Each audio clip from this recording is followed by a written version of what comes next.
ಪೂಜ್ಯ ಶ್ರೀ ಶ್ರೀ ವಿದ್ಯಾಧೀಶ ಸ್ವಾಮಿಗಳವರಲ್ಲಿ ಹಾಗೂ ಕಿರಿಯ ಶ್ರೀಗಳಾದ ಶ್ರೀ ರಾಜೇಶ್ವರ ತೀರ್ಥ ಸ್ವಾಮೀಜಿಯವರಲ್ಲಿ ಸಾಷ್ಟಾಂಗ ಪ್ರಣಾಮಗಳು.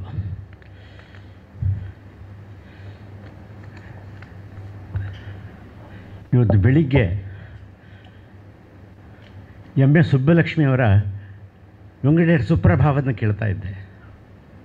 ಆಗ ಈ 7 ಪರ್ವತಗಳನ್ನು 7 ಆದ್ರಿಗಳನ್ನು ಬಹಳ ಚೆನ್ನಾಗಿ ಅವರು ಹಾಡ್ತಾಯಿದ್ರು. ಬಹಳ ಅನುಭೂತಿಗೆ ಒಳಗಾಗಿ ಬಿಟ್ಟೆ. ಯಾಕಂದರೆ ನಾವು ಸುಮ್ಮನೆ 7 ಹೆಸರು ಹೇಳ್ತೇವೆ ಅಷ್ಟೇ, ಆದರೆ ಆಯಾ ಪರ್ವತಗಳ ಬೆಟ್ಟಗಳ ವಿಶೇಷತೆ ಏನು, ಅದರ ಹಿಂದಿರುವ ಆ ಸಂದೇಶ ಏನು ಹೇಳುವುದನ್ನು ಶ್ರೀಗಳವರು ಬಹಳ ವಿಶದವಾಗಿ ಬಹಳ ಸುಂದರವಾಗಿ ತುಂಬ ವಿಸ್ತಾರವಾಗಿ ತಿಳಿಸಿದ್ರಿಂದ ನಮಗೆ ಆ ಹೆಸರು ಹೇಳುವಾಗಲೇ ಒಂಥರ ಮೈ ಪುಳಕಾಗುತ್ತೆ. ವೃಷಭಾದ್ರಿ, ಅಂಜನಾದ್ರಿ, ಶೇಷಾದ್ರಿ, ವೆಂಕಟಾದ್ರಿ, ಇನ್ನೂ 3 ಇದೆಲ್ಲ ಗುರುಗಳೇ, ಗರುಡಾದ್ರಿ, ನೀಲಾದ್ರಿ ಮತ್ತು ನಾರಾಯಣಾದ್ರಿ. ಈಗ 7 ಪರ್ವತಗಳು. ಹಾಗಾಗಿ ಸಪ್ತಗಿರಿ, 7 ಮಲೈ, 7 ಹಿಲ್ಸ್ ಅಂತ ಹೆಸರು ಬಂದದ್ದು ಹಾಗೆ. ನಾವು ತಿರುಪತಿಗೆ ಪ್ರಯಾಣ ಮಾಡುವಾಗ 20 ಕಿಲೋಮೀಟ್ರ್ ದೂರದಲ್ಲಿ ನಮಗೆ ಆ ಪರ್ವತ ಕಾಣಿಸೇ ಶುರುವಾಗುತ್ತೆ. ಆಗ ನಮಗೆ ಗೊತ್ತಿಲ್ಲದ ಹಾಗೆ ನಾವು ಕೈ ಮುಗಿತೇವೆ. ಸಹಜವಾದ ಒಂದು ಪ್ರತಿಕ್ರಿಯೆ. ನಾನು ತುಂಬ ಜನರೆಲ್ಲ ನೋಡಿದ್ದೇನೆ. ನಾವು ಹೋಗೋ ನನ್ನೊಟ್ಟಿಗೆ ಬರೋರು ಕೂಡ ಹಾಗೆ ಮಾಡ್ತಾರೆ. ಯಾಕಂದರೆ ಒಂದು ಸೆಳೆತ, ಒಂದು ಅಟ್ರ್ಯಾಕ್ಷನ್, ಆಯಿತಾ, ಅದೊಂದು ಭಾವನೆ. ಅದನ್ನು express some things cannot be express in life, it has only to be experienced. ಆ ಅನುಭವ ನಮಗೆ ಅದು ಬರುತ್ತೆ. ಅಂಥ ಒಂದು ತಿರುಮಲೆ ಬೆಟ್ಟದ ಆ ಸೌಂದರ್ಯವನ್ನು ಅದು ಎಕ್ಸ್ಪ್ಲೇನ್ ಮಾಡಿದ್ದು ಒಂದು ರೀತಿ ಹೊಸ ಹೊಳಪು, ಹೊಸ ಒಂದು ನೋಟ ನಮಗೆ ಕೊಟ್ಟಾಗಿದೆ. ಇನ್ನೂ 7 ದಿವಸ ಇದೆಯಾ? ಇನ್ನೂ 7 ದಿವಸ ಇದೆ. ಪ್ರತಿಯೊಬ್ಬರು ಬಂದು ಭಾಗವಹಿಸಬೇಕಾಗಿ ಪ್ರಾರ್ಥನೆ. ಈ ನವರಾತ್ರಿ ಆದ್ದರಿಂದ ಸ್ವಾಮಿಗಳೇ ಸ್ವಲ್ಪ ಜನ ಕಮ್ಮಿ, ಸ್ವಲ್ಪ ಎಲ್ಲ ಎಂಕ್ವೈರಿ ಮಾಡಿತ್ತು. ಅದಕ್ಕೆ ನಾವೇನು ಮಾಡಿ ನಮ್ಮ ಗುರುಗಳ ಹತ್ರ ಕೇಳಿಕೊಂಡು ನಮಗೆ ಒಂದು ಯೂಟ್ಯೂಬ್ನಲ್ಲಿ ಮಾಡಿದ್ದನ್ನೆಲ್ಲ ಕೊಟ್ಟುಬಿಡಿ, ನಾವು ನಮ್ಮ ಮೆಂಬರ್ಸಿಗೆ ಸರ್ಕ್ಯುಲೇಟ್ ಮಾಡೋಣ, ಭಾರತದವರಿಗೆ ಕೂಡ ಅದು ಪ್ರಯೋಜನ ಆಗುತ್ತೆ.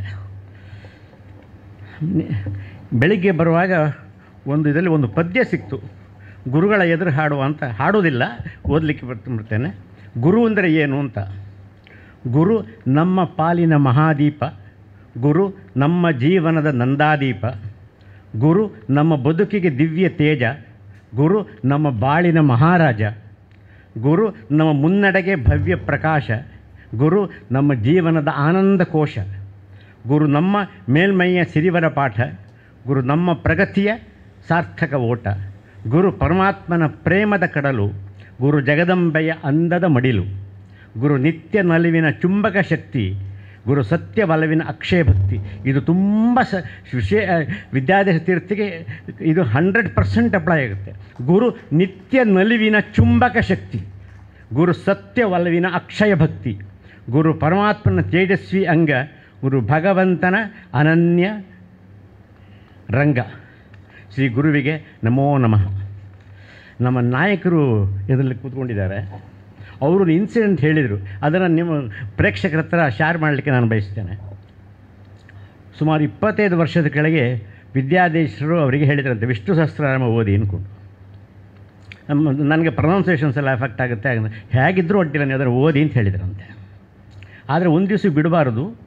ತುಳಸಿಗೆ ಒಂದು ದಿವಸ ನೀರು ಹಾಕಿದಿದ್ದರೆ ಹೇಗೆ ತುಳಸಿ ಬಾಡಿ ಹೋಗುತ್ತೋ ಹಾಗೆ ಅದರ ಫಲ ಕಮ್ಮಿ ಆಗುತ್ತೆ ಅಂತ ಗುರು ಹೇಳಿದ್ರಂತೆ. ಆವತ್ತಿನಿಂದ ಇವತ್ತಿನವರು ಕೂಡ ಪ್ರತಿದಿನ ವಿಷ್ಣು ಸಹಸ್ರನಾಮ ಹೇಳಿದೆ ಅವರು ಮನೆಯಿಂದ ಹೊರಗೆ ಹೊರಡುವುದಿಲ್ಲ. ಗುರುಗಳಿಗೆ ನಮಸ್ಕಾರ.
ವ್ಯಾಸಾಯ ಭವನಾಶಾಯ ಶ್ರೀಶಾಯ ಗುಣರಾಶಿಯೇ ಹೃದ್ಯಾಯ ಶುದ್ಧವಿದ್ಯಾಯ ಮಧ್ವಾಯ ಚ ನಮೋ ನಮಃ.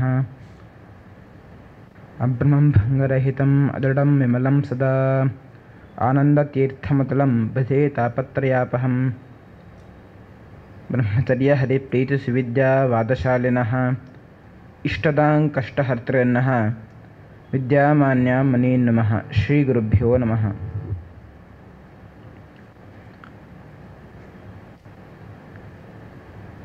ನವರಾತ್ರಿಯ ಈ ಪರ್ವಕಾಲ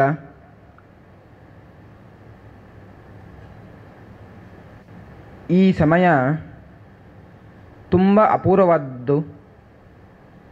ಈ 9 ದಿನ ಶ್ರೀನಿವಾಸನಿಗೆ ಎಷ್ಟು ಸಂಬಂಧಪಟ್ಟದ್ದೋ ಅವನ ಪತ್ನಿಯಾದಂತಹ ಲಕ್ಷ್ಮೀದೇವಿಯ 9 ದಿನವೂ ಹೌದು. ಶ್ರೀನಿವಾಸ ಕಲ್ಯಾಣದ ಅಪೂರ್ವವಾದಂತಹ ಸಮಯವೂ ಹೌದು. ಫಲವಾಗಿ ಆ ಕಲ್ಯಾಣದ ಫಲವಾಗಿ ವಾಯುದೇವರು ವಿಜಯದಶಮಿ ದಿನ ಅವತಾರವನ್ನು ಮಧ್ವಾಚಾರ್ಯರಿಗೆ ಅವತಾರ ಮಾಡಿದಂತಹ ಸಮಯವೂ ಕೂಡ ಹೌದು. ಅದರಿಂದಾಗಿ ಆ ಭಗವಂತನ ಭಕ್ತರಲ್ಲಿ ಶ್ರೇಷ್ಠದಂತಹ ವಾಯುದೇವರ 3ನೇ ಅವತಾರ ಮಧ್ವಾಚಾರ್ಯರ ಅವತಾರ ಚಿಂತನೆ ನಾವು ಸ್ವಲ್ಪ ಮಾಡೋಣ. ಹಿಂದೆ ನಾವು ಆ ಶ್ರೀನಿವಾಸ ದೇವರು ನಮಗನ್ನು ವರ ಕೊಟ್ಟಿದ್ದಾರೆ ಆನತೀರ್ಥರು ಎಂಬುದಾಗಿ. ಆ ಆನತೀರ್ಥರ ಬಗ್ಗೆ ನಾವು ನೋಡಲಿಕ್ಕೆ ನಾವು ಪ್ರಾರಂಭ ಮಾಡಿದ್ದೆವು. ಅಭ್ರಮಂ ಭಂಗರಹಿತಂ ಅದಡಂ ವಿಮಲಂ ಸದಾ ಆನಂದತೀರ್ಥಂ ಅತುಲಂ ಭಜೆ ತಾಪತ್ರಯಾಪ ಎಂಬುದಾಗಿ ಈ ಶ್ಲೋಕದ ಮೂಲಕವಾಗಿ ವ್ಯಾಸರಾಜರು ತಾವು ಸ್ತೋತ್ರ ಮಾಡ್ತಾರೆ ಆಚಾರ್ಯರನ್ನು. ಪ್ರಾರಂಭದಲ್ಲಿ ಹೇಳಬೇಕಾದರೆ ಅಭ್ರಮಂ ಎಂಬುದಾಗಿ ಅಲ್ಲಿ ಹೇಳಿದ್ದಾರೆ. ಬ್ರಹ್ಮಾಂಡ ಹೇಳಬೇಕಾದರೆ ಅಂದರೆ ಇಲ್ಲಿ ನದಿಗೆ ಮತ್ತು ಆಚಾರ್ಯರಿಗೆ ಸಾಮಾನ್ಯ ಹೇಳಿಕೊಂಡು ಅದರಲ್ಲಿ ನದಿಯ ಹಾಗೆ ಆಚಾರ್ಯರು ಇಲ್ಲ ಎಂಬುದಾಗಿ ಇಲ್ಲಿ ಹೇಳ್ತಾ ಇದ್ದಾರೆ. ಈ ನದಿಗಳಲ್ಲಿ ಅಲ್ಲಿ ತೀರ್ಥ ಅಂತ ಶಬ್ದ ಬಂದಾಗ ನದಿಗಳು ನಮಗೆ ಪ್ರಾರಂಭ ಬರುವಂಥದ್ದು ಗಂಗಾದಿ ಸಕಲ ತೀರ್ಥಗಳು ನಮಗೆ ನೆನಪು ಬರುವಂಥದ್ದು. ಅವುಗಳಲ್ಲಿ ದೋಷಗಳುಂಟು. ಏನು ಹೇಳಬೇಕಾದ್ರೆ ಮುಖ್ಯವಾಗಿ ಆ ಭ್ರಮಣ ಆ ಸುಳಿ ಎಂಬುದು ದೋಷ. ಅಂತಹ ದೋಷ ಇಲ್ಲದವರು ಎಂಬುದಾಗಿ ಇಲ್ಲಿ ಹೇಳಬೇಕಾದರೆ ಬ್ರಹ್ಮಾಂಡ ಹೇಳಬೇಕಾದರೆ ವಿಪರೀತ ಜ್ಞಾನ ಅಥವಾ ಅಜ್ಞಾನ ಅಂತ ಅರ್ಥ. ಅದು ಇಲ್ಲದವರು ಅಂತ ಅರ್ಥ. ಅಂದರೆ ಆಚಾರ್ಯರಿಗೆ ಎಲ್ಲೂ ಕೂಡ ಅವರಿಗೆ ವಿಪರೀತ ಜ್ಞಾನ ಎಂಬುದು ಇಲ್ಲವೇ ಇಲ್ಲ, ಅಜ್ಞಾನವೂ ಕೂಡ ಅವರಿಗೆ ಇಲ್ಲವೇ ಇಲ್ಲ. ಮರೆವು ಇದೆಲ್ಲವೂ ಕೂಡ ಇದರಿಂದಾಗಿ ಮರೆವು ಎಲ್ಲವನ್ನೂ ನಾವು ಹಿಡಿದುಕೊಳ್ಳಬಹುದು. ಆಚಾರ್ಯರಲ್ಲಿ ಇಂತಹ ದೋಷಗಳು ಇಲ್ಲ ಅಂತ ನಾವು ಚಿಂತನೆ ಮಾಡಬೇಕು. ಯಾಕೆಂದರೆ ನಮಗೆ ಜ್ಞಾನವನ್ನು ಕೊಡುವವರು ಅದು ಆಚಾರ್ಯರು. ಅವರ ಶಾಸ್ತ್ರ ಮೂಲಕವಾಗಿ ನಾವು ಭಗವಂತನನ್ನು ನಾವು ತಿಳಿದುಕೊಳ್ಳುತ್ತೇವೆ. ಅಂತಹ ಜ್ಞಾನವನ್ನು ಕೊಡುವವರು ಆಚಾರ್ಯರು. ಅವರಲ್ಲಿ ಜ್ಞಾನ ಇದ್ದರೆ ಮಾತ್ರ ಕೊಡಲಿಕ್ಕೆ ಸಾಧ್ಯ. ನೋಡಿ, ಲೋಕದಲ್ಲೂ ಕೂಡ ನಮಗೆ ಏನಾದರೂ ಬೇಕೆಂದು ಹೇಳಿದಾಗ ಯಾರಲ್ಲಿ ಆ ವಸ್ತು ಉಂಟು ಅವರಲ್ಲೇ ಹೋಗಿ ಕೇಳಿಕೊಳ್ಳಬೇಕು. ಶ್ರೀಮಂತನಿದ್ದಾನೆ, ಅವನ ಬಳಿಗೆ ಹೋಗಿ ನಾವು ಹಣವನ್ನು ಕೇಳಿದಾಗ ಅವನು ಕೊಡ್ತಾನೆ. ಅದೇ ಬಿಟ್ಟು ನಾವು ಯಾರಲ್ಲಿ ಹಣ ಇಲ್ಲವೋ ಬಡವ ಅವನೆಲ್ಲ ಹೋಗಿ ಕೇಳಿದರೆ ಅವನಿಗೆ ಹಣ ಕೊಡಲಿಕ್ಕೆ ಅವನಿಗೆ ಸಾಮರ್ಥ್ಯ ಇರುವುದಿಲ್ಲ, ಸಂಪತ್ತು ಕೊಡಲಿಕ್ಕೆ ಅವನಿಗೆ ಆಗೋದಿಲ್ಲ. ಅಂದರೆ ಯಾರಲ್ಲಿ ಉಂಟು ಅವನಲ್ಲಿ ಕೇಳಿದರೆ ಅವನು ಕೊಡಲಿಕ್ಕೆ ಅವನಿಗೆ ಅರ್ಹತೆ ಉಂಟು, ಸಾಮರ್ಥ್ಯ ಉಂಟು. ಇಲ್ಲದ ಹೋಗಿ ಕೇಳಿದರೆ ಅದು ಉಪಯೋಗ ಇಲ್ಲ ಅಂತ ಆಗ್ತದೆ. ಈಗ ಪಕ್ಕದಲ್ಲೂ ಕೂಡ ಆಚಾರ್ಯರಲ್ಲಿ ನಾವು ಜ್ಞಾನವನ್ನು ಕೇಳಬೇಕು. ಆಚಾರ್ಯರೇ ಜ್ಞಾನವನ್ನು ನಮಗೆ ಕೊಡಿ. ನಾವು ಯಾವತ್ತೂ ಕೂಡ ಪ್ರಾರಂಭದಲ್ಲಿ ಬೆಳಿಗ್ಗೆ ಎದ್ದ ನಂತರ ಪ್ರಾರಂಭದಲ್ಲಿ ನಾವು ಇದನ್ನು ಕೇಳಿಕೊಳ್ಳಬೇಕು. ಅಂದರೆ ಆಚಾರ್ಯರ ಶಾಸ್ತ್ರವನ್ನು ಅಧ್ಯಯನ ಮಾಡಬೇಕು. ತನ್ಮೂಲಕವಾಗಿ ಆ ಭಗವಂತ ಅನುಗ್ರಹಕ್ಕೆ ನಾವು ಪಾತ್ರ ಆಗಬೇಕು. ಅಂದರೆ ಅವರಲ್ಲಿ ಈ ಜ್ಞಾನ ಇದ್ದರೆ ಮಾತ್ರ ಸಾಧ್ಯ.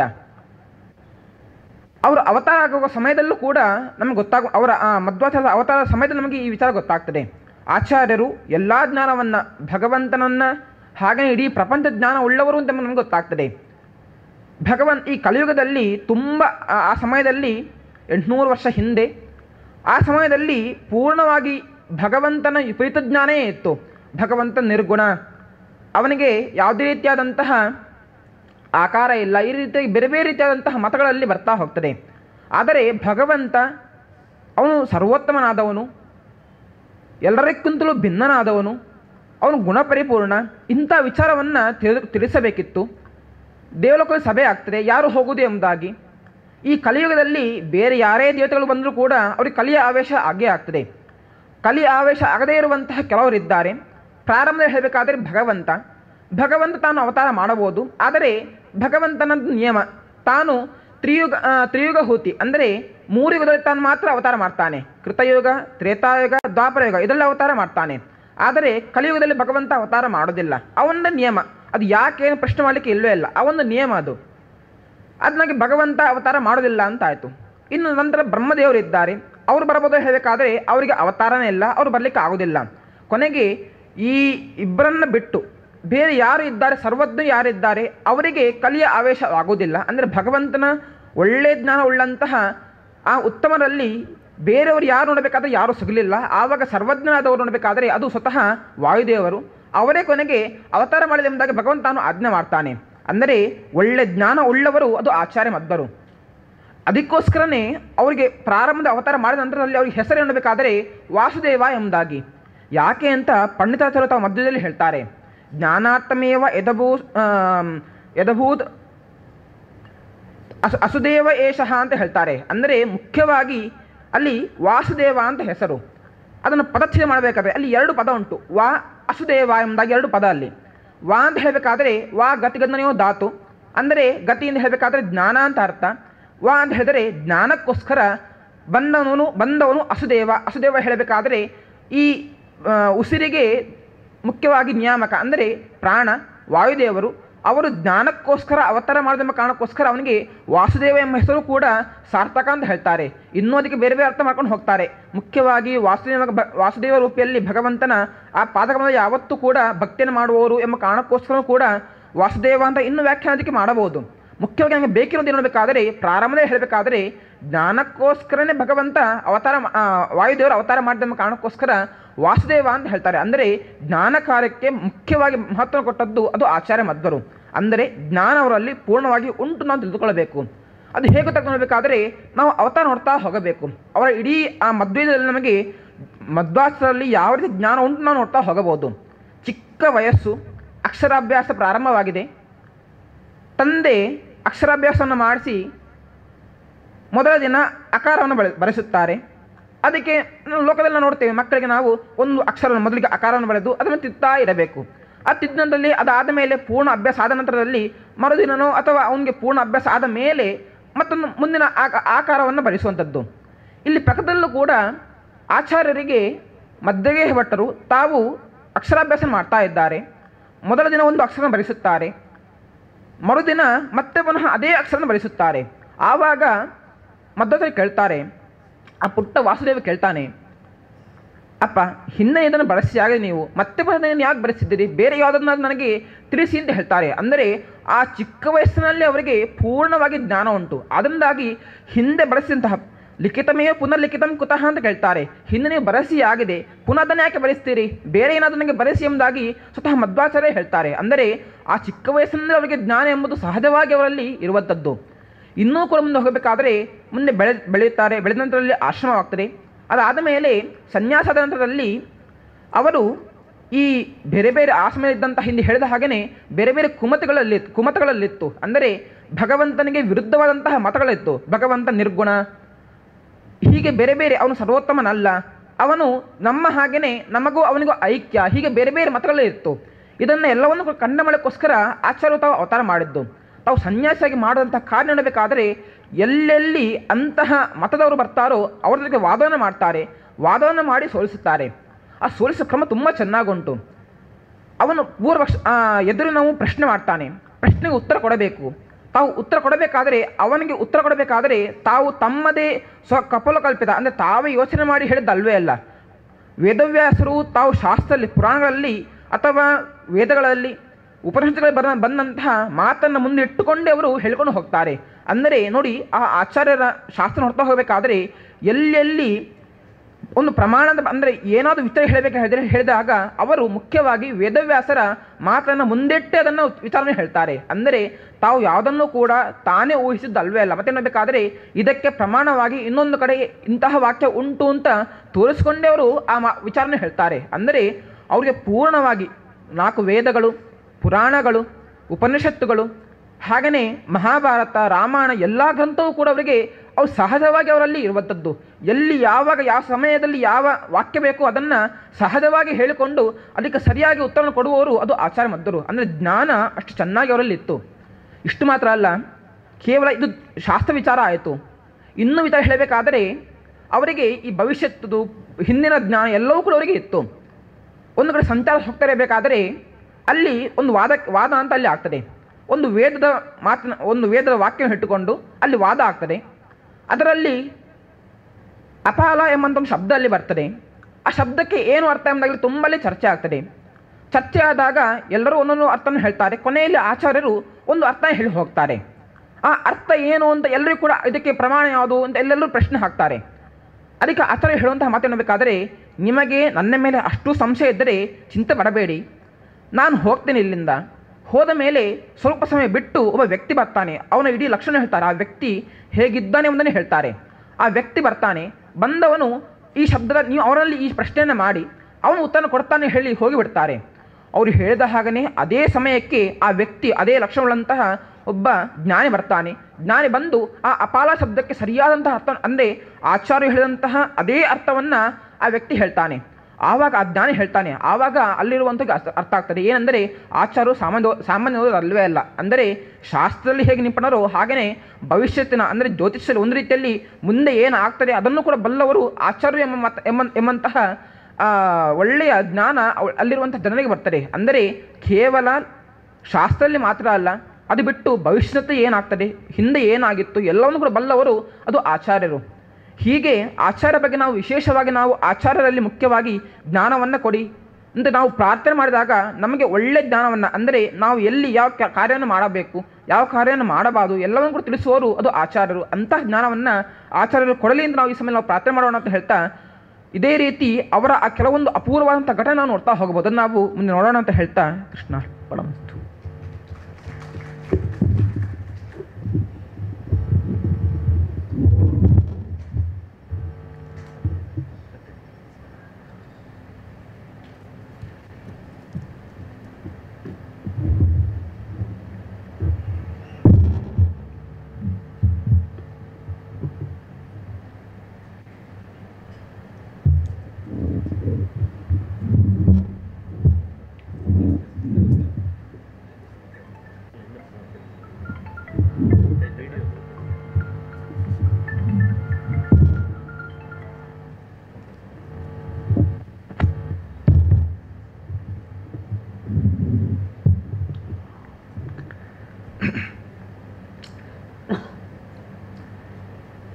ಕೃಷ್ಣಂ ವಂದೇ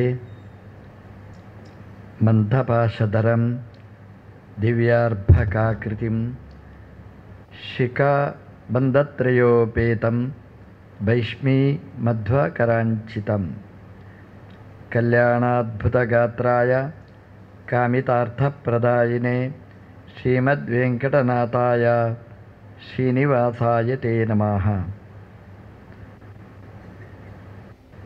ರಾಘವ ರಾಘವ ರಾಕ್ಷಸ ಶತ್ರು ಮಾರುತಿ ವಲ್ಲಭ ಜಾನಕಿ ಕಾಂತ ದೇವ ನೃಸಿಂಹ ಹಿರಣ್ಯಕ ಶತ್ರು ಸರ್ವಭಯಾಂತಕ ದೈವತ ಬಂಧೋ ವ್ಯಾಸಾಯ ಭವನಾಶಾಯ ಶ್ರೀಶಾಯ ಗುಣರಾಶಯೇ ಹೃದಯಾಯ ಶುದ್ಧ ವಿದ್ಯಾಯ ಮಧ್ವಾಯ ಚ ನಮೋ ನಮಃ. ನಮಸ್ತೆ ಪ್ರಾಣೇಶ ಪ್ರಣತ ವಿಭವಾಯಾವ ನಿಮಗಾಹ ನಮಃ ಸ್ವಾಮಿನ್ ರಾಮ ಪ್ರಿಯತಮ ಹನುಮನ್ ಗುರುಗುಣ ನಮಸ್ತುಭ್ಯಂ ಭೀಮ ಪ್ರಬಲತಮ ಕೃಷ್ಣೇಷ್ಟ ಭಗವನ್ ನಮಃ ಶ್ರೀಮನ್ಮಧ್ವ ಪ್ರದಿಶ ಸುದೃಶನ್ನೋ ಜಯ ಜಯ. ತಪೋ ವಿದ್ಯಾ ವಿರಕ್ತ್ಯಾದಿ ಸದ್ಗುಣೌಘಾಕರಾನಹಂ ವಾದಿರಾಜಗುರೂನ್ ವಂದೇ ಹಯಗ್ರೀವಪದಾಶ್ರಯಾನ್. ಮುಕೋಪಿ ಯತ್ಪ್ರಸಾದೇನ ಮುಕುಂದಶಯನಾಯತೆ ರಾಜರಾಜಾಯತೆ ರಿಕ್ತಾಃ ರಾಘವೇಂದ್ರಂ ತಮಾಶ್ರಯೇ. ಬ್ರಹ್ಮಚರ್ಯ ಹರಿಪ್ರೀತಿ ಸುವಿದ್ಯಾವಾದಶಾಲಿನಃ ಇಷ್ಟದಾನ್ ಕಷ್ಟಹರ್ತॄನ್ನಃ ವಿದ್ಯಾಮಾನ್ಯಾನ್ ಮುನೀನ್ ನಮಃ. ಸಮಸ್ತ ಗುರುಭ್ಯೋ ನಮಃ.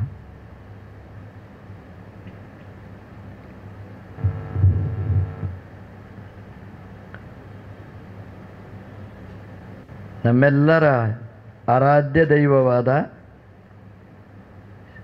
ತಿರುಪತಿಯ ಶ್ರೀನಿವಾಸ ದೇವರ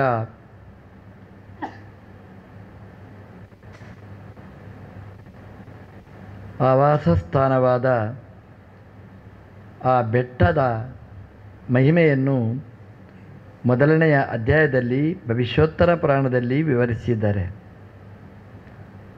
ಈ ಬೆಟ್ಟ ಇವತ್ತು ನಿನ್ನೆದ್ದಲ್ಲ, 4 ಯುಗದಲ್ಲಿಯೂ ರಾರಾಜಿಸುವಂತಹದ್ದು. ಹಾಗಾಗಿ 4 ಯುಗದಲ್ಲಿರುವ ಈ ಬೆಟ್ಟ ಬೇರೆ ಬೇರೆ ಹೆಸರಿನಲ್ಲಿ ಪ್ರಖ್ಯಾತವಾಗಿದೆ ಅಂತ.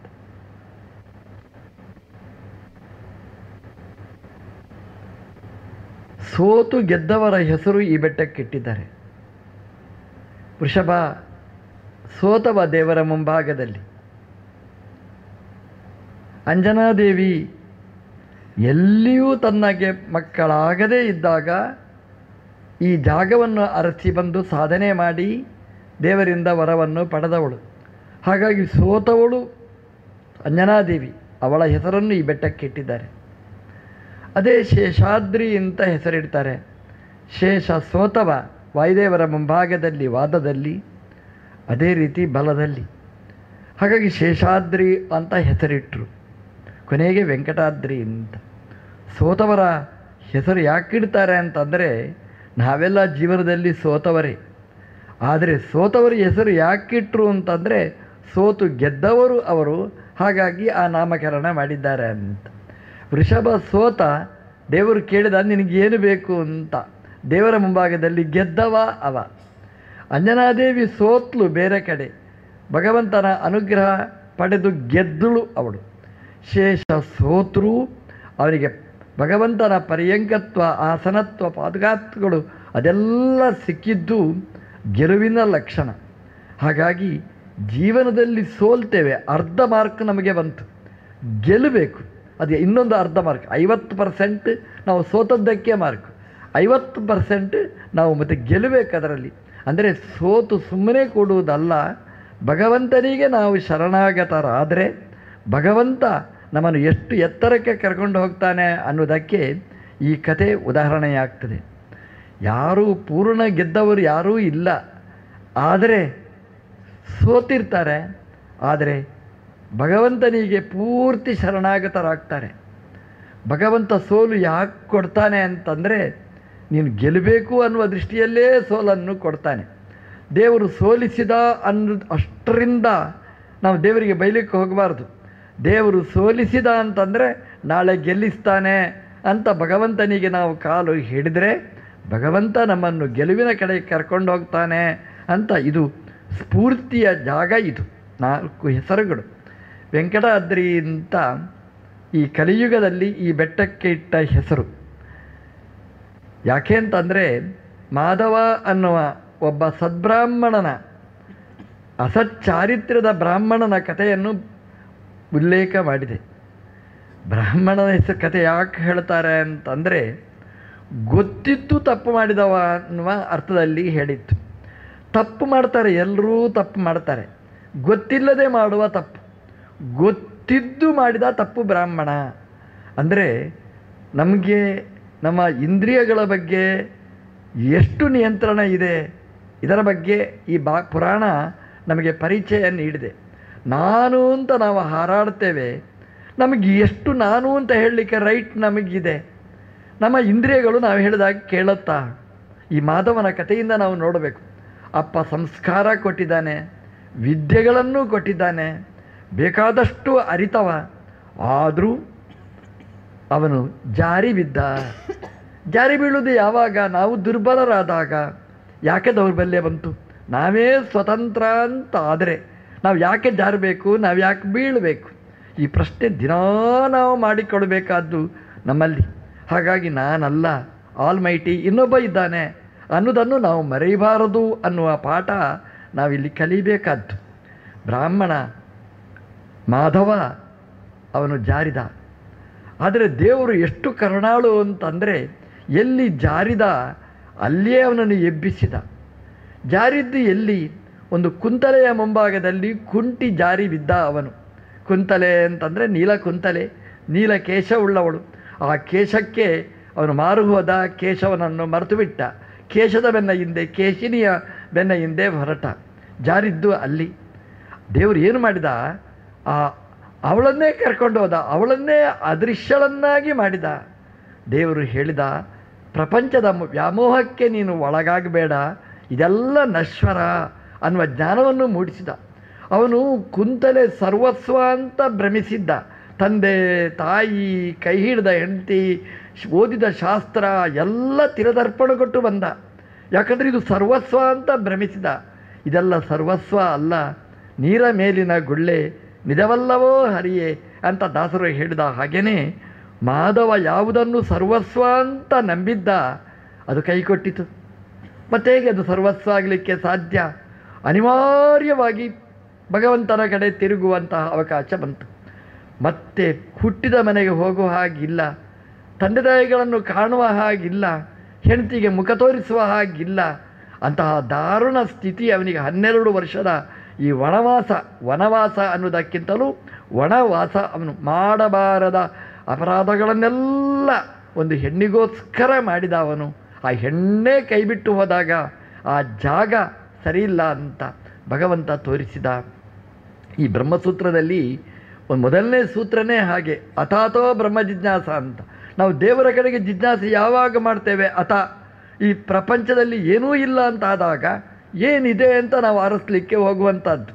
ಇಲ್ಲಿ ಏನು ಸಿಗಲಿಲ್ಲ ಅಂತಾದರೆ ಅಲ್ಲಿ ಏನಿದೆ ಅಂತ ಆ ಕಡೆ ನಾವು ಒಲವು ತೋರಿಸ್ತೇವೆ. ಮಾಧವ ಬ್ರಾಹ್ಮಣನಿಗೆ 100ಕ್ಕೆ 100ರಷ್ಟು ಸತ್ಯ ಆಯಿತು. ಈ ಕುಂತಲೆಯಿಂದ ನನಗೇನೂ ಸಿಗಲಿಲ್ಲ ಅಂತ ತೀರ್ಮಾನ ಮಾಡಿದ. ಹೊರಟ ದೇವರು ಬೇರೆ ದಾರಿ ಅವನಿಗೆ ತೋರಿಸಿದ, ಬೆಳಕು ತೋರಿಸಿದ, ಬ್ಯಾಟ್ರಿ ಹಾಕಿದ. ಆ ದೀಪದ ಹಿನ್ನೆಲೆಯಲ್ಲಿ ಹೋದ.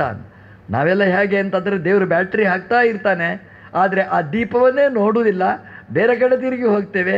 ನಾವು ಜಾರುವ ಪ್ರಸಂಗ ಇಲ್ಲಿ ದೇವರು ತೋರಿಸಿದ ಪದದಲ್ಲಿ ಸಾಗುವ ಅನ್ನೋದನ್ನು ಈ ಪುರಾಣ ನಮಗೆ ಎಚ್ಚರ ಕೊಟ್ಟಿದೆ ಅಂತ. ಯಾತ್ರೆ ಮಾಡ್ತಾ ಇದ್ದರು, ಅವರ ಬೆನ್ನ ಹಿಂದೆ ಸಾಗಿದ. ಎಲ್ಲಿ ಯಾತ್ರೆ ಅವರದು ಬೆಟ್ಟದಲ್ಲಿ ಹತ್ತಿ ಭಗವಂತನ ಕಡೆಗೆ ಯಾತ್ರೆ ಮಾಡುವವರು. ದೇವರ ಕರುಣೆ ಅಂದರೆ ಹಾಗೆ. ಎಲ್ಲಿ ಬ್ಯಾಟ್ರಿ ಹಾಕಿದ ಅಂತಂದರೆ ಎಲ್ಲಿ ಹೋದರೆ ಈ ಪಾಪಕ್ಕೆ ವಿಮೋಚನೆ ಆಗ್ತದೆ, ಸುಖಕ್ಕೆ ದಾರಿ ಸಿಗ್ತದೆ, ಆ ಕಡೆಗೆ ಭಗವಂತ ಬ್ಯಾಟ್ರಿ ಹಾಕಿದ, ದಾರಿ ತೋರಿಸಿದ, ಆ ಪದದಲ್ಲಿ ಸಾಗಿದ, ಬೆನ್ನ ಹಿಂದೆ ಸಾಗಿದ.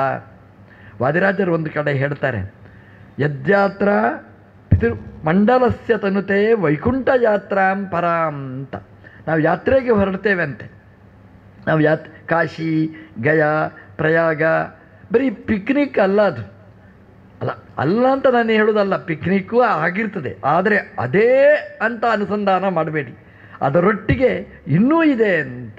ತೀರ್ಥದಲ್ಲಿ ಸ್ನಾನ ಮಾಡ್ತೇವೆ ನಾವು, ಅಷ್ಟೇ ಅಲ್ಲ. ತೀರ್ಥದಲ್ಲಿ ಸ್ನಾನ ಮಾಡುವಾಗ ಖುಷಿಯಾಗುತ್ತೆ ಸರಿ, ಅಷ್ಟೇ ಅಲ್ಲ ಅದರ ಫಲ, ಅದಕ್ಕಿಂತಲೂ ಹೆಚ್ಚಿನದ್ದಿದೆ. ಅಲ್ಲಿ ಪಿತೃಮಂಡಲಸ್ಯ ವೈಕುಂಠ ಯಾತ್ರಾ ಅಂತನ್ನುತ್ತೆ. ನಾವು ಬದರಿ ಹೊರಡ್ತೇವೆ, ಕಾಶಿಗೆ ಹೊರಡ್ತೇವೆ ಅಂತ ಹೊರಟ್ರೆ ನಮ್ಮ ಹಿರಿಯರೆಲ್ಲ ಖುಷಿ ಪಡ್ತಾರಂತೆ, ಎಂಜಾಯ್ ಮಾಡ್ತಾರಂತೆ.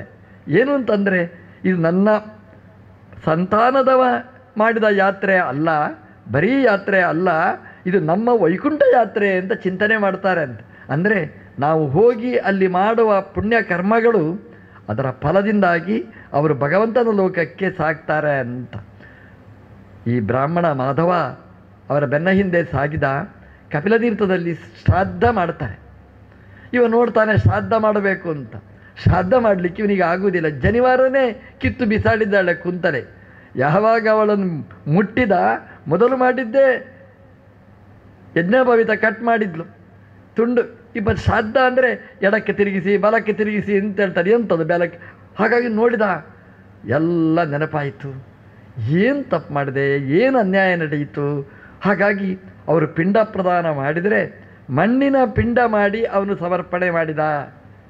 ಯಾಕೆಂದರೆ ಪಿಂಡ ಅಂದರೆ ಈ ಶರೀರ, ಇದನ್ನು ಶರೀರ ಕೊಟ್ಟವರಿಗೆ ಇದನ್ನು ಸಮರ್ಪಣೆ ಮಾಡಬೇಕು. ಇದೇನು ಪಾರ್ಥಿವ ಶರೀರ, ಮಣ್ಣಿನ ಶರೀರ, ಮೃಣ್ಮಯ ಶರೀರ. ಅದಕ್ಕೆ ಮಣ್ಣಿನ ಪಿಂಡವನ್ನು ಮಾಡಿ ಅದನ್ನು ಅರ್ಪಣೆ ಮಾಡಿದ, ಅದನ್ನು ಸಮರ್ಪಣೆ ಮಾಡಿದ. ಪಿಂಡೋ ಯತ್ರ ಸಮರ್ಪಿತ, ಪಿಂಡವನ್ನು ಅರ್ಪಣೆ ಮಾಡಿದರೆ ಈ ಪಿಂಡಕ್ಕೆ ಸದ್ಗತಿಯಾಗುತ್ತೆ, ಆ ಪಿಂಡವನ್ನು ಕೊಟ್ಟವರಿಗೆ ಸದ್ಗತಿಯಾಗುತ್ತೆ ಅಂತ ಮಾಡಿದ. ಪಿಂಡ ಪ್ರದಾನವನ್ನು ಮಾಡಿದ. ಪಿತೃದೇವತೆಗಳು ಸಂತೋಷಪಟ್ಟರು, ಕಣ್ತೆರೆದರು, ಮಾರ್ಗದರ್ಶನ ಮಾಡಿದರು. ಅವರ ಬೆನ್ನ ಹಿಂದೆ ಇವನ ಯಾತ್ರೆ ಮುಂದೆ ಸಾಗಿತು. ಒಂದೊಂದು ಮೆಟ್ಟಲನ್ನು ತುಳಿದ. ಅದು ಮೆಟ್ಟಲು ತುಳಿದದ್ದಲ್ಲ, ಅವನು ಮಾಡಿದ ಒಂದೊಂದು ಪಾಪವನ್ನು ಮೆಟ್ಟಿ ನಿಂತು ಅವನ ಮೇಲಕ್ಕೆ ಸಾಗಿದ. ನಾವು ಮೆಟ್ಟಲು ಹತ್ತುವಾಗ ಅನುಸಂಧಾನ ಮಾಡಬೇಕಂತೆ. ತಿರುಪತಿಯಲ್ಲಿ ಹತ್ತುವಾಗ ಸಾವಿರ ಸಾವಿರ ಮೆಟ್ಟಲುಗಳಿವೆ. ಅಯ್ಯೋ ಇನ್ನೂ ಬರಲಿಲ್ಲ ತಿರುಮಲೆ, ಇನ್ನೂ ಬರಲಿಲ್ಲ ಅಂತಲ್ಲ.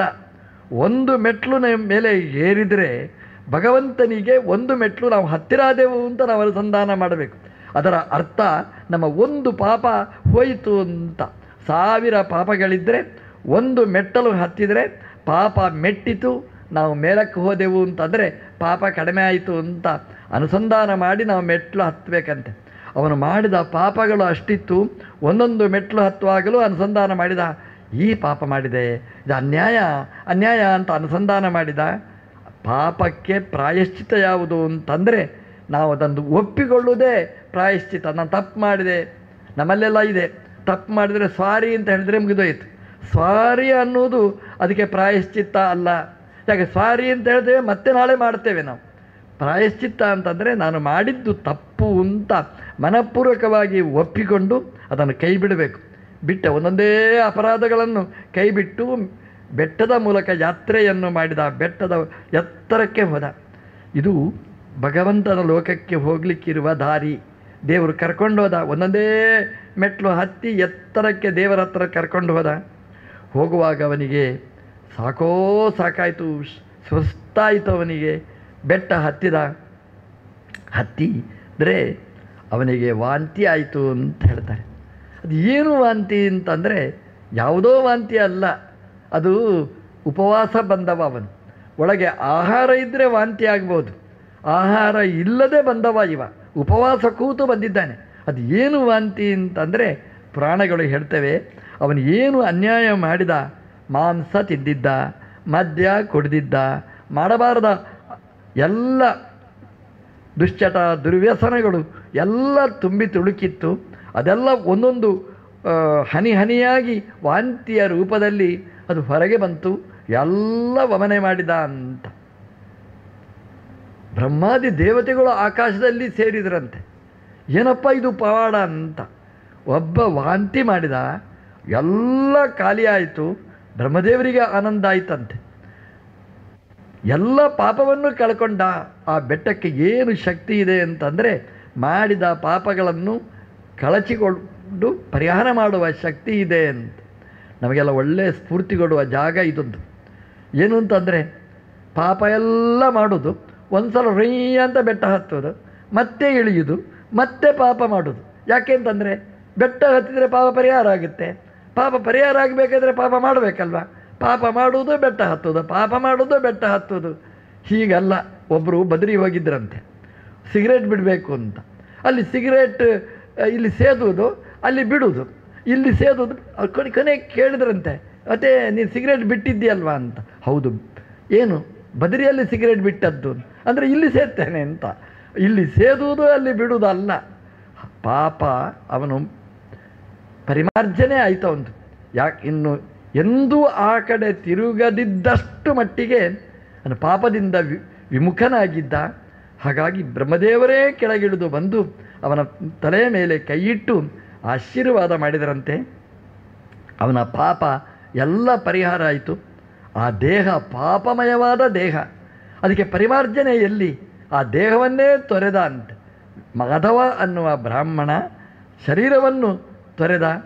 ಬ್ರಹ್ಮದೇವರು ಆಶೀರ್ವಾದ ಮಾಡಿದರು, ನೀನು ಮತ್ತೊಮ್ಮೆ ಹುಟ್ಟು ಅಂತ. ಎಲ್ಲಿ ಹುಟ್ಟಬೇಕು ಅಂತಂದರೆ ದೇವರಿಗೆ ಬೇಕಾದ ವಸ್ತುವನ್ನು ಕೊಡುವವನಾಗಿ ನೀನು ಹುಟ್ಟಬೇಕು ಅಂತ ಅವನಿಗೆ ಆಶೀರ್ವಾದ ಮಾಡಿದರಂತೆ. ಏನು ದೇವರಿಗೆ ಬೇಕಾದ್ದು ಯಾವುದು?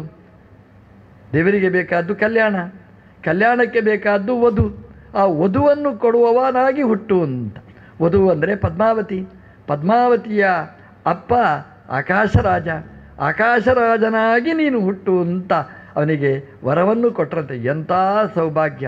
ನಾವೆಲ್ಲ ಕೊಡ್ತೇವೆ, ಯಾರ್ಯಾರಿಗೋ ಕೊಡ್ತೇವೆ. ಕೊಡುವಾಗ ಅನುಸಂಧಾನ ಮಾಡಬೇಕು. ಅವನ ಒಳಗಿದ್ದ ದೇವರು ಪ್ರೀತನಾಗಲಿ ಅಂತ ಅನುಸಂಧಾನ ಮಾಡಬೇಕು.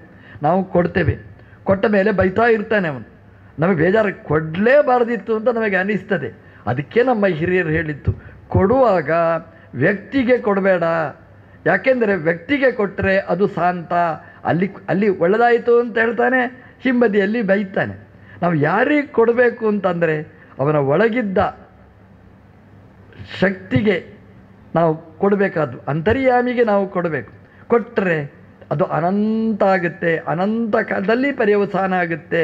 ನಾವು ಮಾಡುವ ದಾನ ಒಬ್ಬ ಪುರುಷನಿಗಲ್ಲ, ಅವನ ಒಳಗಿದ್ದ ಶಕ್ತಿಗೆ ಅಂತ ಅನುಸಂಧಾನ ಮಾಡಬೇಕು ಅಂತ ಹೇಳ್ತಾರೆ. ಆಗ ಅದಕ್ಕೆ ಅನಂತವಾದ ಫಲ ಅದಕ್ಕೆ ಲಭಿಸ್ತದೆ ಅಂತ. ಎಲ್ಲಿ ಶಾಂತ ಅದು ನಶ್ವರ ಫಲ. ಈ ಮಾಧವ ಅನ್ನುವ ಬ್ರಾಹ್ಮಣ ಆಕಾಶರಾಜನಾಗಿ ಹುಡ್ತಾನೆ. ಎಂತಹ ಒಂದು ಅವಕಾಶ ನೋಡಿ ಅವನಿಗೆ.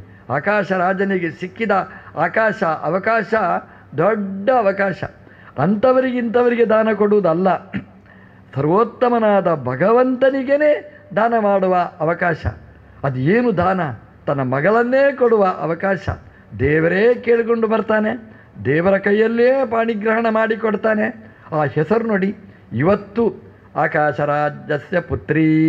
ಇವತ್ತು ದಿನಾ ಶ್ರೀನಿವಾಸ ಕಲ್ಯಾಣ ಹೇಳುವಾಗ ಆಕಾಶರಾಜನ ಹೆಸರು ಹೇಳ್ತಾರೆ. ಸುಧರ್ಮಸ್ಯ ಪೌತ್ರೀ ಹೆಸರು ಹೇಳಿ ಹೇಳ್ತಾರೆ. ಅವರ ಮನೆತನ, ಅವನ ರಾಜನ ಹೆಸರು ಹೇಳಿ ಉಲ್ಲೇಖ ಮಾಡಿ ಆ ಕಲ್ಯಾಣ ದಿನಾ ನಡೆಯುತ್ತದೆ. ಒಂದೊಂದು ಕಲ್ಯಾಣ ಅಲ್ಲ, ದಿನ ಸಾವಿರ ಕಲ್ಯಾಣದ ಘಟ್ಟದಲ್ಲಿ ಇದನ್ನೆಲ್ಲ ನೆನಪಿಸ್ತಾರೆ. ಒಬ್ಬ ಮಾಧವ ಬ್ರಾಹ್ಮಣನ ಪುಣ್ಯ ಎಷ್ಟು ಅಂತಂದರೆ, ಅವನು ಜಾರಿದ, ಕುಂತಲೆಯ ಮುಂದೆ ಕುಂಟಿದ, ಜಾರಿ ಬಿದ್ದ. ಆದರೆ ದೇವರ ಮುಂದೆ ಎದ್ದು ನಿಂತು ದೇವರಿಗೆ ತನ್ನನ್ನು ಸಮರ್ಪಣೆ ಮಾಡಿದ. ತನ್ನ ಮನಸ್ಸು, ತನ್ನ ತನಸ್ಸು, ಎಲ್ಲವನ್ನು ಭಗವಂತನಿಗೆ ಅರ್ಪಿಸಿದ. ಕೊನೆಗೆ ತನ್ನ ಮಗಳನ್ನೇ ಅರ್ಪಣೆ ಮಾಡುವ ಯೋಗವನ್ನು ಕರುಣಿಸಿ ಭಗವಂತ ಅವನನ್ನು ಅನಂತನನ್ನಾಗಿ ಮಾಡಿದ. ಇದು ಒಬ್ಬ ಜಾರಿ ಬಿದ್ದರೂ ಎಷ್ಟು ಎತ್ತರಕ್ಕೇರಬಹುದು ಅನ್ನೋದಕ್ಕೆ ಈ ವೆಂಕಟಾದ್ರಿ ಸಾಕ್ಷಿಯಾಯಿತು.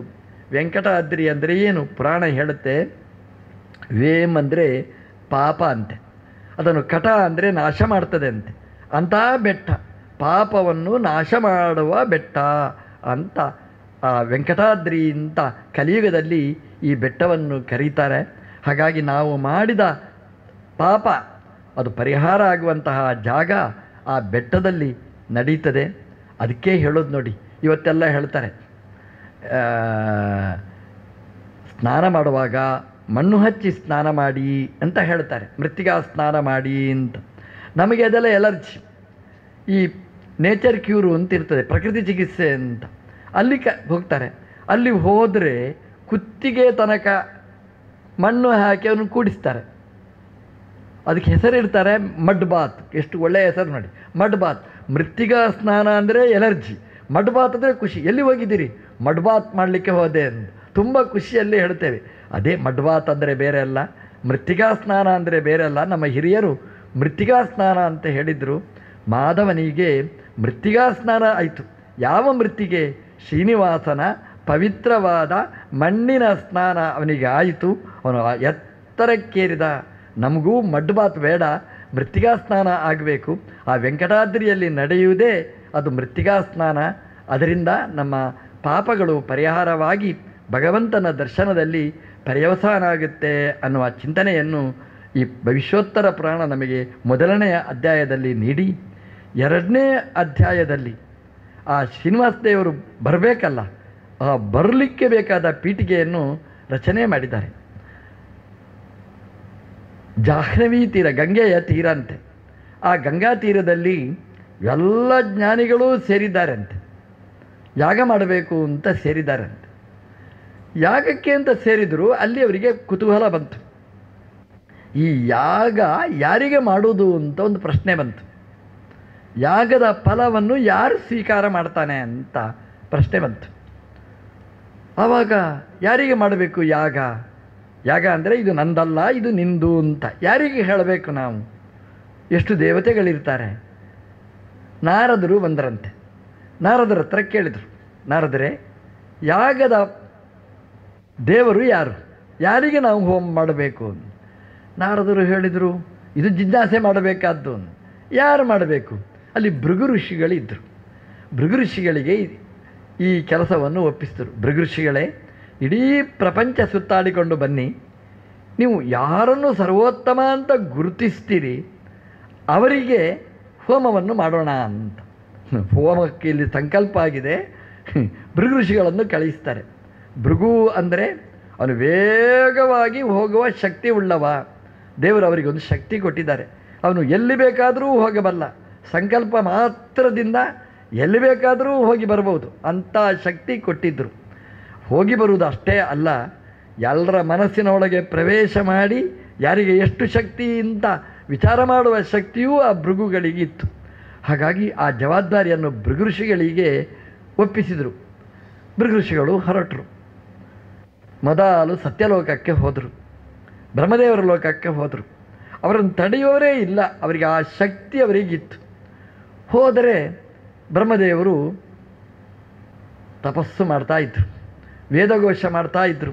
4 ಮುಖ, 4 ಮುಖದಲ್ಲಿ 4 ವೇದಗಳನ್ನು ಪಾರಾಯಣ ಮಾಡ್ತಾ ಇದ್ರಂತೆ. ಭೃಗು ಋಷಿಗಳು ಬಂದರು, ನೋಡಲೇ ಇಲ್ಲ. ನಮಸ್ಕಾರ ಮಾಡಿದರಂತೆ ಭೃಗು ಋಷಿಗಳು. ನಮ್ಮಲ್ಲಿ ಅತಿಥಿ ಪೂಜೆ ಅಂತಿದೆ. ಅತಿಥಿ ಪೂಜೆ ಅಂತಂದರೆ ಹೇಳಿ ಬರುವವ ಅಲ್ಲ, ಹೇಳದೆ ಬರುವವ ಅತಿಥಿ. ಅತಿಥಿ ಬರುವುದಲ್ಲ, ಅವನೊಳಗೆ ದೇವರೇ ಬಂದರು ಅಂತ ನಮ್ಮಲ್ಲಿ ಅನುಸಂಧಾನ. ಏನ್ರಿ ನನ್ನ ಭಾಗ್ಯ, ನನ್ನ ಕಾರ್ಯಕ್ರಮದಲ್ಲಿ ಬಂದಿದ್ದಾರೆ, ಅವರಿಗೆ ನಾನು ಹೇಳಿಕೆ ಕೊಡಲಿಲ್ಲ, ಬಂದರು ನೋಡಿ, ದೇವರೇ ಬಂದರು. ಇವತ್ತು ನಮ್ಮ ಬಾಯಲ್ಲಿ ಆ ಮಾತು ಬರುತ್ತೆ ನಮಗೆ. ಅತಿಥಿ ದೇವೋಭವ ಅಂತ ಉಪನಿಷತ್ತು ಉದ್ಗಾರ ಮಾಡಿದೆ. ಭೃಗು ಋಷಿಗಳು ಬಂದರು, ಏನೇ ಇರಲಿ, ಕೆಳಗಿನ ಭೂಮಿಯಿಂದಲೇ ಬಂದಿರಲಿ, ಆದರೆ ದೂರದಿಂದ ಬಂದ್ರಲ್ಲ, ಗೆಸ್ಟ್ ಅಲ್ವ, ಗೆಸ್ಟಿಗಿಂತ ಅತಿಥಿ ಅನ್ನೋ ಶಬ್ದ ತುಂಬ ಒಳ್ಳೆಯದು. ಆ ಅತಿಥಿ ಬಂದಿದ್ದಾನೆ, ಅತಿಥಿಯೊಳಗೆ ದೇವರಿದ್ದಾರೆ, ಅವರಿಗೆ ಸತ್ಕಾರ ಮಾಡಬೇಕಾದ್ದು ಮಾಡಲೇ ಇಲ್ಲ ಬ್ರಹ್ಮದೇವರು. ನಮಸ್ಕಾರ ಮಾಡಿದರು ಭೃಗು ಋಷಿಗಳು. ನಮಸ್ಕಾರ ಮಾಡಿದರೆ ಮಾತಾಡಬೇಕಾ ಬೇಡ, ಅದಕ್ಕೆ ಉತ್ತರ ಕೊಡಬೇಕಲ್ಲ. ನಮಸ್ಕಾರ ಮಾಡಿದರೆ ಅದಕ್ಕೆ ಪ್ರತಿಕ್ರಿಯೆನೇ ಕೊಡಲಿಲ್ಲ. ಬ್ರಹ್ಮದೇವರು ಹೇಳಿದರು, ಬ್ರಹ್ಮದೇವರ ಬಗ್ಗೆ ಭೃಗು ಋಷಿಗಳು ಹೇಳಿದರು, ಎಂಥ ಒಬ್ಬ ಮಹಾತ್ಮ ಅಂತ. ಕಿಂಚಿದ ಅಜ್ಞಾನಯುಕ್ತಂ ಅಂತ ಪುರಾಣ ಹೇಳುತ್ತೆ. ಅವರಿಗೆ ಸ್ವಲ್ಪ ಅಜ್ಞಾನ ಇದೆ ಅಂತ.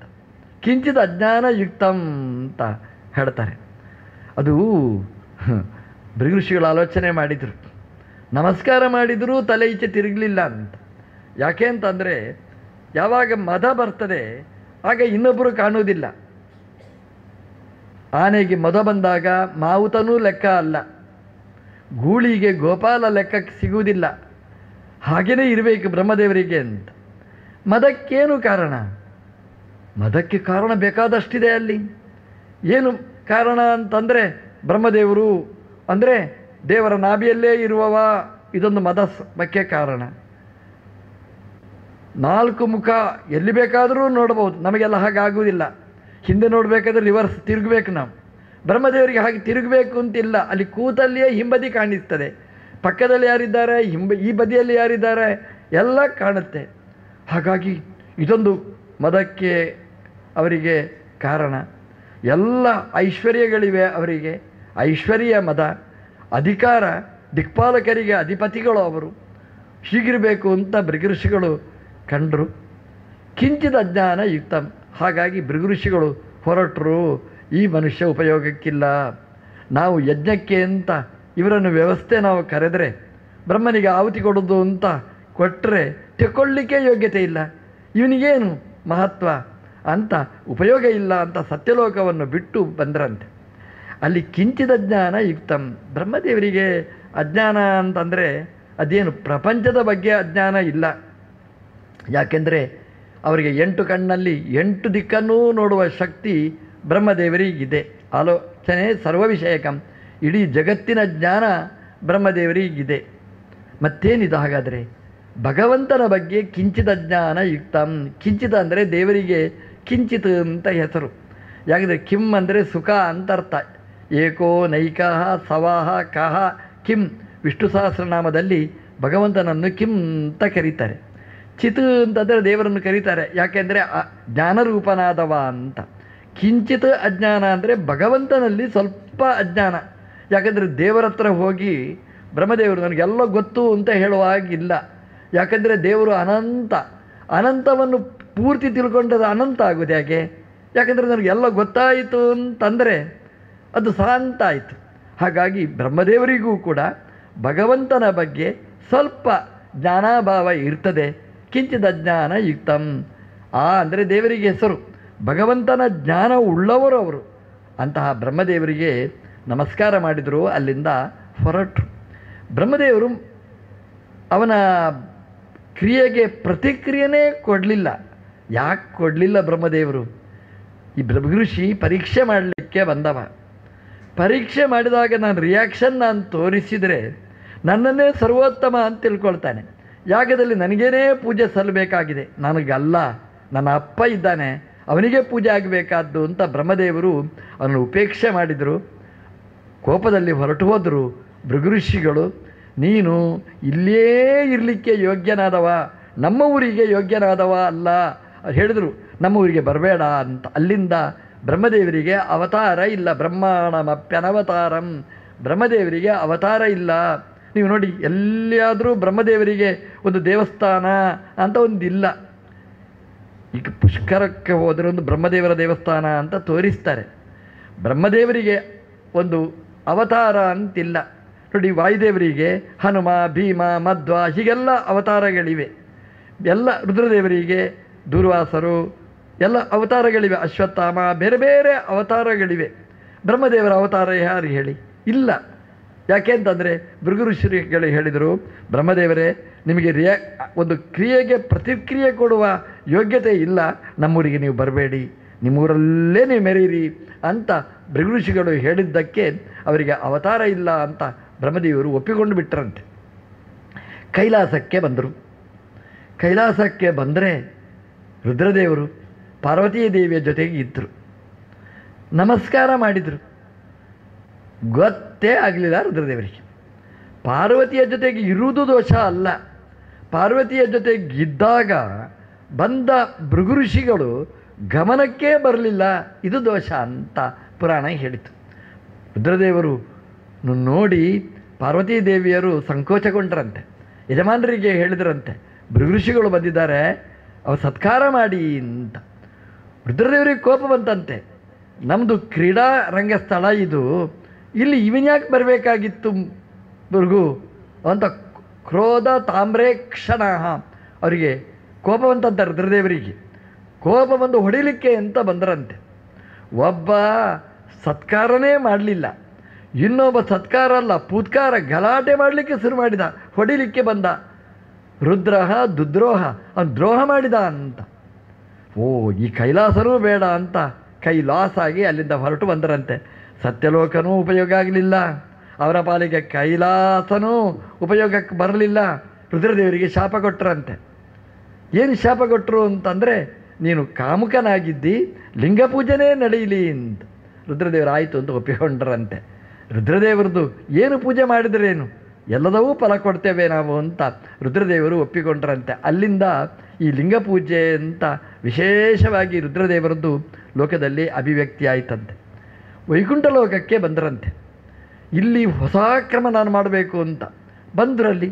ಬಂದರೆ ಏನು ವೈಭವ ವೈಕುಂಠದ್ದು, ಯಾವ ಕೊರೆತನೂ ಇಲ್ಲ. ದೇವರು ಮಲಗಿದ್ದ, ಒಂದೇ ಕೊರೆತ ಅಲ್ವಾ. ಸುಖಮಯವಾದ ಲೋಕ ಅಂದರೆ ಮಲಗಬೇಕು. ಈ ಎ ಸಿ ರೂಮಲ್ಲಿ ಕೂತರೆ ಮತ್ತೇನು, ಆರಾಮ ನಿದ್ರೆ ಮಾಡಲಿಕ್ಕಾಗತ್ತೆ. ವೈಕುಂಠ ಅಂತಂದರೆ ಆರಾಮ ಭೂಮಿಯಲ್ಲಿ ಒಳ್ಳೆಯ ನಿದ್ರೆಯ ಜಾಗ ಅದು. ದೇವರು ಹೇಳಿದ, ನಾನೇ ನಿದ್ರೆ ಮಾಡಲಿಲ್ಲ ಅಂದರೆ ಇಂತಹ ಭೂಮಿ ಇದ್ದು ಏನು ಉಪಯೋಗ ಅಂತ ಭಗವಂತ ಮಲಗಿದ ಅಂತೆ. ಭೃಗುಋಷಿಗಳು ಹೇಳಿದರು, ಇದು ಏನಿದು, ದೇವರು ಅಂತ ಹೇಳೋದು, ಇವನು ಮಲಗಿದ್ದಾನೆ ಅಂತ ಹೇಳೋದು. ಸಿಟ್ಟು ಬಂತಂತೆ ಅವರಿಗೆ. ಸಿಟ್ಟು ಬಂದು ತಡ್ಕೊಳ್ಳಿಕ್ಕಾಗದೆ ಭಗವಂತನ ಎದೆಗೆ ತುಳಿದರಂತೆ. ದೇವರಿಗೆ ಎಚ್ಚರಿಕೆ ಆಯಿತು. ನಿದ್ರೆ ಬರಲಿಲ್ಲ ದೇವರಿಗೆ.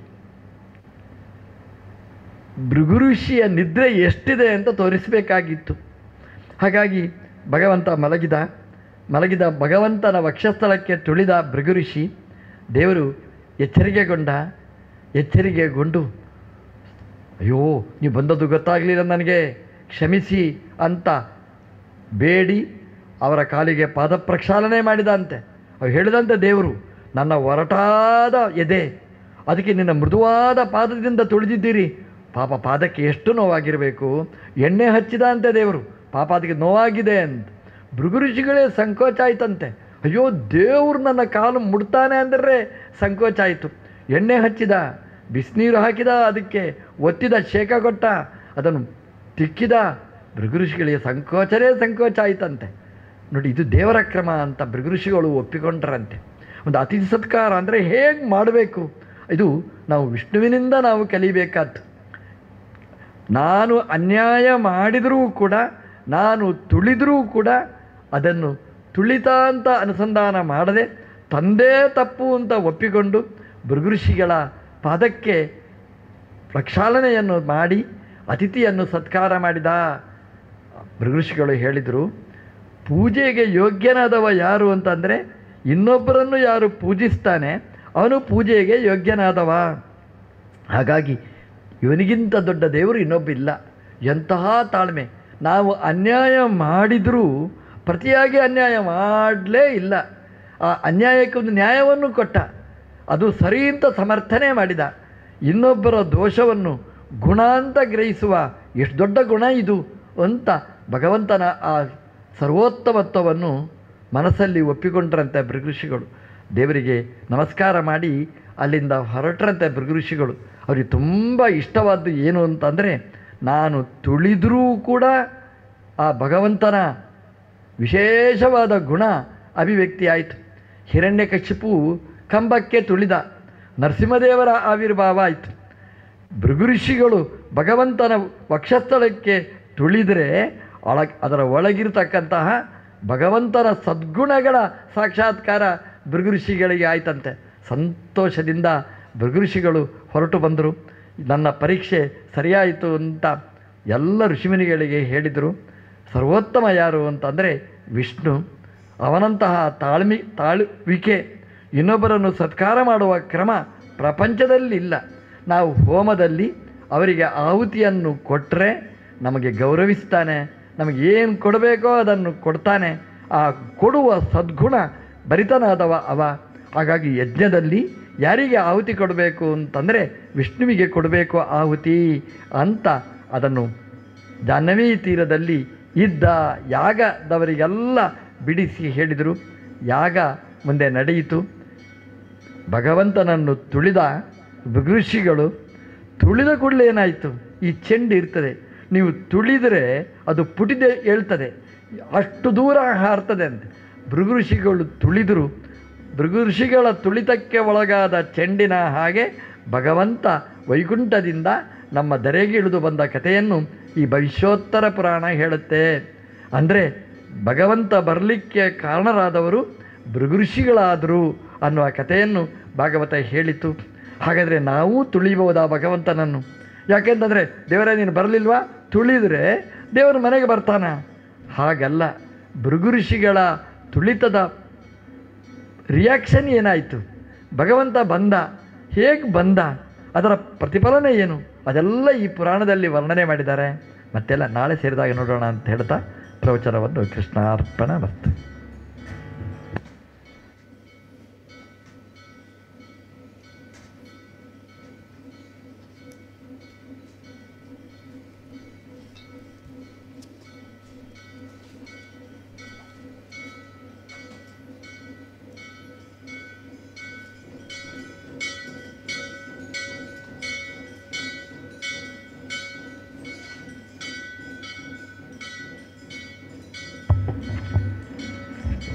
ಎಲ್ರಿಗೂ ನಮಸ್ಕಾರ.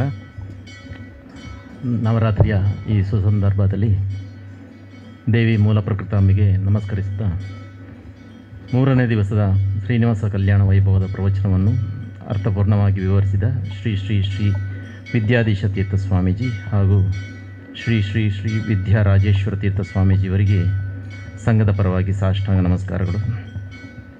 ಅಂತೆಯೇ ಇಂದಿನ ಕಾರ್ಯಕ್ರಮಕ್ಕೆ ಆಗಮಿಸಿದ ಎಲ್ಲ ಭಕ್ತರಿಗೂ ಸಂಘದ ಪರವಾಗಿ ಅಭಿನಂದನೆಗಳು. ಅನ್ನದಾತ ಸುಖೀಭವ. ಇಂದಿನ ಪ್ರಾಯೋಜಕರು ನಮ್ಮ ಹಿರಿಯ ಸದಸ್ಯರಾದ ಶ್ರೀಯುತ ಗಣೇಶ್ ನಾಯಕರವರು. ದಯವಿಟ್ಟು ವೇದಿಕೆಗೆ ಬಂದು ಸ್ವಾಮಿಗಳ ಹತ್ರ ಪ್ರಸಾದ ತಗೊಳ್ಬೇಕಾದ ವಿನಂತಿ.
ಉಪಹಾರದ ವ್ಯವಸ್ಥೆಯನ್ನು ಮಾಡಲಾಗಿದೆ. ದಯವಿಟ್ಟು ರೈಟ್ ಹ್ಯಾಂಡ್ ಸೈಡಲ್ಲಿ ಹೋಗಿ